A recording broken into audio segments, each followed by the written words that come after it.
Hidrosalud vuelve a cruzar fronteras y ha llegado al Himalaya.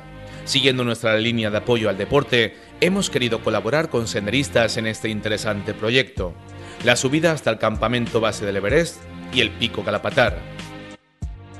Nuestra compañía se caracteriza por el fomento de la vida saludable y el apoyo a todo tipo de deportistas. Por ello, esta expedición por el Himalaya también ha sido un reto para nosotros. Desde el primer momento hemos confiado en este grupo valenciano, que decidió realizar un intenso trekking de 13 días que se convirtió en una experiencia inolvidable y que todos podremos compartir gracias a la emisión del programa en televisión. Desde nuestros inicios hemos tenido algo claro. Para nosotros, una vida saludable es fundamental y en el deporte se ven reflejados estos valores.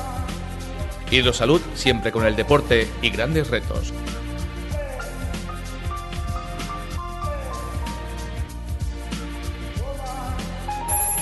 Bye.